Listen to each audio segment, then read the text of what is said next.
안녕하세요. 축구 전문 기자 한준입니다. 기대해도 기대지만 우려 또한 컸던 위르겐 클린스만 감독 체제 대한민국 축구대표팀의 클린스만호 1기 데뷔전이 막 끝났습니다. 남미의 강호 콜롬비아와 울산에서 치른 평가전, 클린스만 감독 공격수 출신답게 이번 경기 손흥민 선수의 득점력을 극대화하면서 전반전에만 2골을 넣고 또 주도적인 축구를 하면서 우려를 딛고 기대감을 주는 축구를 보여줬는데요. 다만 후반전에는 시작과 함께 연달아 실점하면서 약점도 드러내는 두 얼굴을 보여줬습니다. 클린스만 감독의 한국 대표팀 데뷔전 어땠는지, 또 어떤 점에서 손흥민 선수에게는 긍정적이라고 할 수 있는지 경기 주요 장면을 통해 분석해 보도록 하겠습니다. 경기 결과 2대2 무승부였는데요. 전반전은 한국이 2대0으로 앞섰어요. 전반 10분에 손흥민 선수의 선제골이 나왔고, 또 전반 추가 시간에 손흥민 선수가 환상적인 프리킥 슈팅으로 추가골을 넣었습니다. 손쉬운 승리가 되지 않을까 싶었는데 후반전 시작 2분 만에 하메스 로드리게스가 만회골을 넣었고, 또 후반 5분에 카라스칼 선수의 동점골이 빠르게 나오면서 역전패당하는 거 아니냐는 상황까지 펼쳐졌었는데 결국은 이제 다시 한국이 주도골을 잡았거든요. 하지만 마침표를 찍지 못한 채 양 팀의 경기 2대2 무승부로 끝나게 됐습니다. 이날 경기 전에 이강인 선수가 완전체 훈련에서 주전조에 뽑혔기 때문에 이강인 선수를 중심으로 2선 공격이 꾸려지지 않을까라는 전망들이 있었는데요. 클린스만 감독의 첫 번째 선발 명단에 깜짝 등장한 선수는 독일 분데스리가 프라이부르크에서 활약하고 있는 작은 정우영 선수였습니다. 게다가 위치 역시 예상과 달랐는데요. 조규성 선수가 전방 스트라이커로 선발 출전을 했고, 작은 정우영이 왼쪽 측면 공격수, 그리고 마인츠의 이재성이 오른쪽, 손흥민 선수가 세컨드 스트라이커 내지 투톱에 가깝게 움직이면서 중앙 지역에서 주로 활동을 했습니다. 윙 포워드가 아니라 확실한 스트라이커의 위치로 뛰었다고 할 수 있겠는데요. 2022 카타르 월드컵과 또 하나 달랐던 점도 오른쪽 풀백으로 김문환 선수가 아닌 김태환 선수가 출전했던 것입니다. 그 외의 포지션에서는 황인범 선수와 큰 정우영의 두 명의 중앙 미드필더 조합, 레프트백 김진수, 센터백 김영권, 김민재, 그리고 골키퍼 김수기 선수가 지킨 것 등 큰 변화는 없었고요. 콜롬비아 같은 경우에는 이번 경기 젊은 선수들을 좀 보고 싶다고 했던 로렌소 감독의 이제 선수 선발로 인해서 조금 생소한 이름들이 많이 있었는데, 그래도 프랑크푸르트의 이제 스트라이커 나폴리와 챔피언스리그 16강전에서 이제 김민재 선수와 맞대결을 펼치기도 했던 이제 라파엘 보레 선수가 최전방 스트라이커로 출전했고, 라다멜 팔카오가 벤치에 있다가 후반전에 나왔어요. 4-2-3-1 포메이션으로 경기를 했는데 2선 중앙의 공격형 미드필더로 하메스 로드리게스가 뛰었고, 2명의 중앙 미드필더 중에서는 이제 포르투의 핵심 선수인 우리베가 배치가 됐고요. 그 외에 좌우 측면 공격수로 카라스칼과 발로예스는 조금 신예 선수, 자국리그에서 뛴 선수들이었고, 카스타뇨 선수도 중앙 미드필더로서 신성, 20대 초반의 어린 나이의 선수였고요. 포백 라인은 모히카, 루쿠미, 쿠에스타, 무뇨스로 구성이 됐는데 좌우 측면에 모히카와 무뇨스가 그래도 왕성한 활동력을 보이면서 좀 인상적인 투쟁심도 보이면서 또 측면에서 좋은 플레이를 펼쳤습니다. 그리고 멕시코 리그에서 뛰고 있는 바르가스가 골문을 지킨 좀 새로운 면면을 보였던 콜롬비아인데요. 경기 초반에는 확실히 한국이 좀 주도를 했어요. 사실 이날 경기 8시에 킥오프할 예정이었는데 거의 8시 30분쯤에 킥오프를 할 정도로 좀 지연이 많이 됐거든요. 콜롬비아 선수단이 호텔에서 조금 늦게 출발하면서 교통체증까지 겹쳤고, 그리고 웜업까지 하고 경기를 하다 보니까 조금 이제 시간이 지연됐었는데, 그런 여파인지 초반에는 한국이 확실히 좀 컨디션이 좋아 보였습니다. 7분 만에 황인범 선수가 길게 왼쪽으로 뽑아준 공을 김진수 선수가 오버래핑해서 크로스패스까지 연결했고, 이재성 선수가 측면에서 가운데로 치고 들어오면서 침투하면서 슈팅 기회를 맞이한 것, 물론 모이카의 커버에 좀 무산이 되긴 했지만 또 오프사이드에 걸리긴 했지만 패턴 플레이, 경기장 전역을 활용하는 이런 움직임 등이 굉장히 인상적인 장면이었고, 그리고 10분 만에 한국이 선제골을 넣게 되는데 강력한 전방 압박이 또 유지가 됐거든요. 벤투호와 클린스만호의 차이점은 빌드업이라든지 패스 연결 과정을 많이 가져가기보다는 신속하게 공격을 전개하고 많이 뛰고 또 전방에서 압박을 하면서 상대 지역으로 빠르게 공을 침투시키고 빠르게 공격을 풀어가는 그런 패턴이라고 할 수 있겠는데, 이 장면 같은 경우 이제 상대 골키퍼인 바르가스가 한국 공격 라인의 압박을 피해서 또 바깥으로 나오면서 풀백이 모이카에게 패스를 했는데, 여기서 이제 모이카가 패스를 중앙으로 연결할 때 이재성 선수가 압박을 강하게 가져가면서 이 패스가 좀 굴절되면서 미스가 났어요. 그런 상황이라면 바르가스 골키퍼가 빨리 골문으로 돌아가서 골문을 지켜줬어야 되는데 조금 느릿느릿 돌아 돌아가는 와중에 손흥민 선수가 이 흘러나온 공을 확보하고 골키퍼가 아직 들어오지 못한 상태에서 빠르게 왼발 가마차기 슈팅을 때렸는데 이 슈팅도 안일하게 때린 게 아니라 마치 골키퍼가 있다라고 생각한 것처럼 골문 왼쪽 상단 구석을 노린 가마차기 슈팅을 구석으로 노렸습니다. 이 왼발 슈팅을 통해서 손흥민 선수가 골을 터뜨리면서 이제 1대0 리드를 한국이 가져가게 되는데요. 2022 카타르 월드컵 당시에 이제 포르투갈과의 경기에 황희찬 선수의 결승골을 이제 기가 막힌 패스로 어시스트했던 것이 있지만 지난 2014년 브라질 월드컵, 2018년 러시아 월드컵 때도 득점을 했던 손흥민 선수가 이 카타르 월드컵에서는 골맛을 보지 못했던 부분들, 특히 이제 지난 2021-2022 시즌에 프리미어리그 득점왕을 차지하고도 올 시즌에는 토트넘에서 이제 골맛을 좀 많이 보지 못하는 그런 상황들이 나오고 있는데 이렇게 좀 빠르게 이제 콜롬비아와의 경기, 특히 클린스만 감독의 데뷔전 첫 골 득점을 터뜨리면서 자신감을 올릴 수 있는 그런 장면이 나왔습니다. 19분에는 한국에게 조금 불운한 장면이 있었고 또 수비적으로 흔들린 장면들이 있었는데요. 오른쪽에서 전개된 콜롬비아의 공격이 왼쪽으로 넘어가서 이제 모히카가 전진 패스를 준 것, 왼쪽 측면 공격으로 뛴 카라스칼이 크로스 패스를 올려줬고 보레 선수가 이제 헤더 슈팅을 가져간 것이 빗나가긴 했지만 이 보레를 견제하던 와중에 이제 김진수 선수가 허리에 통증을 느끼면서 조금 이제 쓰러졌어요. 다시 경기를 전개해 보려고 했지만 2분 뒤인 21분 혼자서 쓰러지는 장면이 나왔고 극심한 통증을 호소하다가 들것에 실려 나가면서 예상치 못한 교체 카드 한 장을 빠르게 한국이 사용하게 됐습니다. 전반 24분에 결국엔 이기재 선수가 들어왔는데 그 뒤에 그 플레이가 나쁘지 않았어요. 특히 이기재 선수 역시 공격 전개 과정은 나쁘지가 않았고 날카로운 왼발킥을 여러 번 보여주긴 했었거든요. 그리고 이제 작은 정경 선수가 왼쪽 측면 공격수로 뛰고 손흥민 선수가 어떻게 보면 조규성 선수의 투톱 파트너 내지 공격적에서 좀 프리롤에 가깝게 움직이는 중앙 공격 미드필더라든지 스트라이커라든지 뭐 이런 모든 역할들을 겸했는데 조규성 선수가 이날 굉장히 전방에서 풍부한 움직임을 가져가주면서 포스트 플레이도 해주고 연계 플레이도 해주고 수비 가담도 많이 해줬습니다. 그러면서 손흥민 선수가 수비를 하기보다는 공격에 집중할 수 있게 해줬는데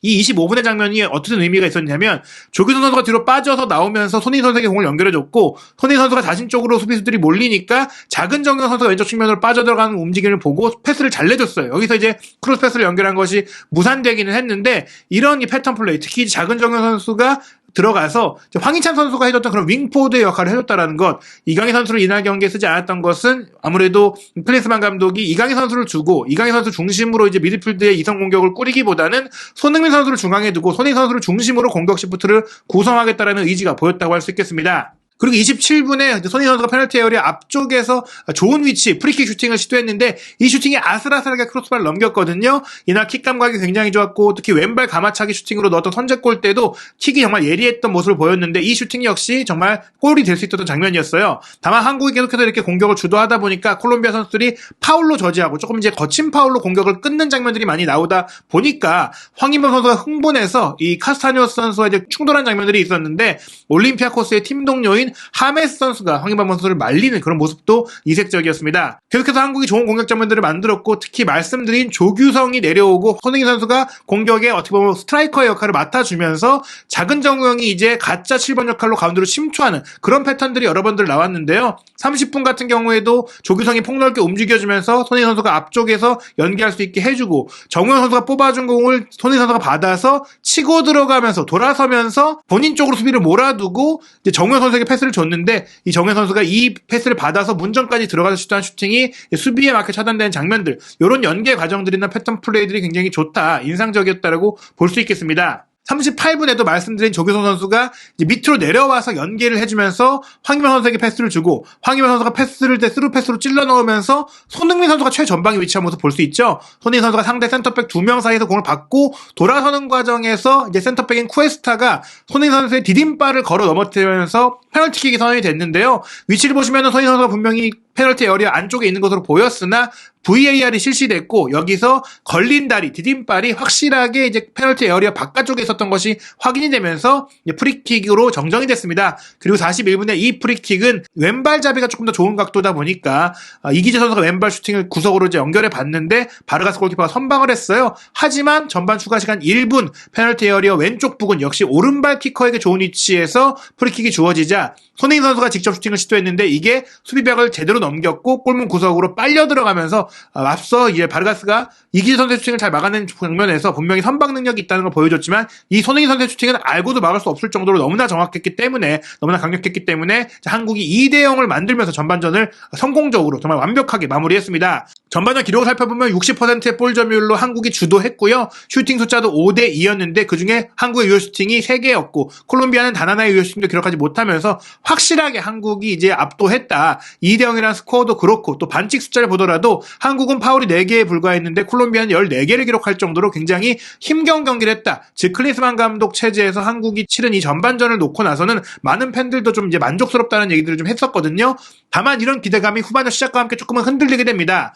후반 시작 2분 만에 한국이 추격골을 허용하게 되는데요. 노골적으로 콜롬비아가 이제 오른쪽 볼을 중심으로 공격을 펼치게 되는데 이 부분은 아무래도 김진우 선수가 빠지면서 들어온 이기재 선수의 수비력 문제라든지 또 두 명의 센터백 김영건과 김민재 중에 김민재 선수가 이제 오른쪽 수비를 담당하다 보니까 이제 왼쪽 수비가 있는 김영건 선수 쪽을 조금 노리는 모습들이 보였거든요.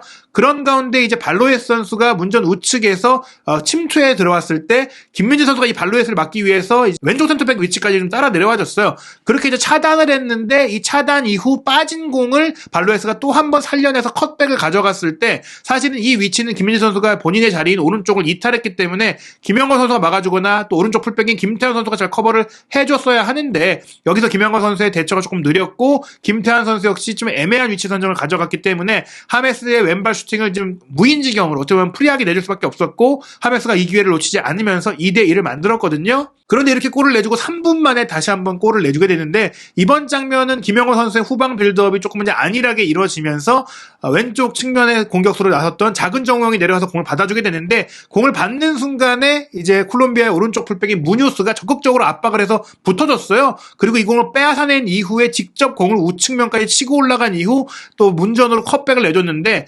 왼쪽 측면 공격수인 카라스칼이 가운데 쪽으로 들어오면서 역시 한국 수비의 빈 공간을 점유했고 여기서 수비수들이 우왕좌왕하면서 또 한 번 프리하게 슈팅을 허용하며 2대2 동점골을 내주고 말았습니다. 또 한 번 이제 한국의 왼쪽 측면 수비가 무너진 것도 있고 왼쪽에 있던 선수 카라스칼이 오른쪽이나 중앙까지 와서 움직일 정도로 조금 비대칭 공격을 시도한 콜롬비아에게 좀 흔들린 장면이었는데요. 그런 가운데 한국이 또 좋은 장면들, 슈팅 장면들을 보여준 것은 역시 손흥민 선수의 컨디션이 좋았기 때문입니다. 53분에 정우영 선수의 이제 긴 스루 패스를 받아서 손흥민 선수가 또 한 번 날렵한 터닝 동작에 이어서 개인 능력으로 치고 들어가서 왼발 슈팅을 때린 것이 또 아슬아슬하게 크로스바를 넘겼거든요. 그런 가운데 60분께가 돼서 클린스만 감독이 교체 카드를 꺼냈는데요. 조규성 선수와 작은 정우영 선수를 체력적인 문제로 이제 교체해주면서 오현규 선수와 이강인 선수를 투입을 했어요. 전술적인 변화는 없고 그대로 이제 오현규 선수가 조규성 선수의 자리에 올라가고 처음에는 이강인 선수가 왼쪽 측면 작은 정우영 선수의 위치에 간 것 같았는데 이후 경기 전개 상태에 따라서 이강인 선수가 좀 오른쪽으로 이동해서 플레이하면서 오른쪽 윙포워드로 뛰는 그런 모습들이 나왔습니다. 저희가 이강인 선수의 롤을 예상했을 때는 공미르와 뛰지 않겠느냐 생각을 했지만 계속해서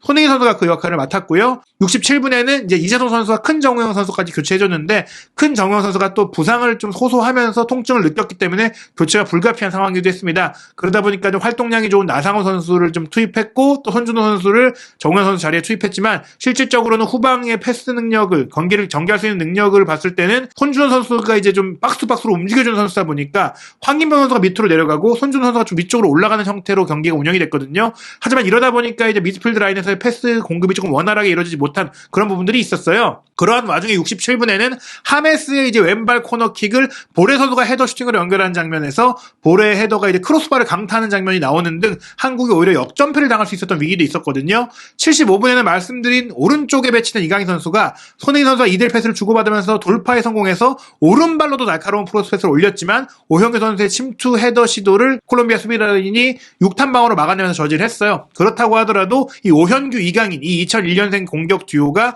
활기차고 힘있고 또 패기 넘친다는 것을 보여줬던 장면인데요. 이날 경기 콜롬비아 선수들이 유독 파울이 많았는데 대부분 손흥민 선수가 이제 2선 중앙 지역에 내려와서 10번 자리 내지 이제 9.5번 자리를 맡았어요. 그렇게 이제 2선 중앙에서 공격으로 치고 들어가는 돌파를 활용해서 공격을 잘 펼쳤는데 이런 플레이들을 계속해서 카스타뉴스라든지 다른 콜롬비아 선수들이 손으로 잡고 넘어뜨리는 장면들이 많이 나왔어요.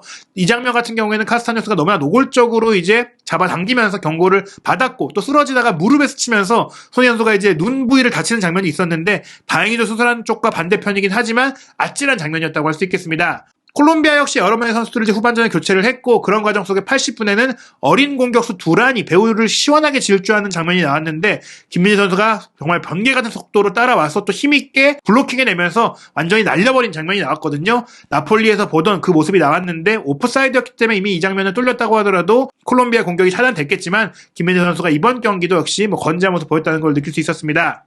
콜롬비아 말씀드린 대로 70분께 하메스와 보레를 빼고 두란하고 아리아스를 투입했었는데, 84분에는 이제 발로예스와 카라스칼 좌우 측면 공격수들을 빼고 베테랑 공격수인 팔카오와 보레로를 투입을 했거든요. 그런 가운데 마지막 기회는 한국이 있었어요. 88분 이강인 선수가 이제 밑쪽으로 내려가서 연결한 스루 패스를 오형규 선수가 받았는데, 받으면서 곧바로 발 뒤꿈치로 손흥민 선수한테 내주는 이런 연결 과정이 굉장히 좋았습니다. 여기서 손흥민 선수의 패스가 조금 빗맞긴 했지만 다시 오형규 선수에게 연결이 됐고, 문전 왼쪽에서 오형규 선수가 직접 치고 들어가면서 슈팅까지 연결했는데, 골키퍼가 몸을 쫙 벌리니까 골키퍼를 피해서 왼발 슈팅을 파포스트로 노리는 정말 기가 막힌 판단을 했지만, 콜롬비아 수비라인의 6탄 방어에 걸려서 결국엔 우리가 결승골을 넣지 못한 채 아쉽게 2대2로 비겼어요. 하지만 분명히 공격 패턴 플레이라든지 또 오형규 선수의 활용이라든지 클린스만 감독이 수비적인 면에 있어서 조금 아쉬움이 있었지만, 공격을 만드는 과정에 있어서, 특히 공격을 풀어가는 과정에 있어서는 신속하고 좀 역동적인 모습들을 보여줬다. 특히 손흥민 선수는 완전히 공격 전개 과정에만 전담시키는, 수비라든지 또 미드필드 플레이라든지 이런 것들을 빼고 슈팅이 갈 수 있는 장면에만 집중하는 그런 모습을 보였기 때문에 조금은 기대가 되는 그런 모습을 보였다고 할 수 있겠습니다. 클린스만호의 두 번째 경기는 3월 28일 화요일 저녁 8시 서울 월드컵 경기장에서 열린 우루과이와 월드컵 리턴 매치인데요. 우루과이는 이제 한국과 콜롬비아의 경기가 열린 같은 날 일본과 경기를 치렀는데 1대1로 비겼습니다. 페데리코 발베르데가 주장환장을 차고 출전했고 또 멋진 골을 넣기도 했는데요. 이 우루과이와의 경기에서는 또 한 번 또 한국을 상대로, 또 이강인 선수를 상대로 어떤 모습 보일지, 라리가에서도 마요르카와 레알 마드리드의 경기에서 이강인 선수에게 거친 태클을 하면서 승부욕을 보였던 발베르데였거든요. 우루과이와의 경기에서는 클린스만 감독이 조금 더 자신의 색깔, 자신의 좀 전술적인 면들을 좀 가미해서 또 이번 경기 아쉬운 점들을 보완해서 또 나올 수 있을 것 같은데, 또 어떤 경기 펼칠지 지켜보도록 하겠습니다. 또 클린스만호의 이 데뷔전 조금 더 정밀한 분석은 부버지 김현민 기자와 함께 준비하고 있으니까요. 한준TV 구독, 좋아요, 알림 설정으로 새로 올라오는 영상들 바로 확인하시기 바랍니다.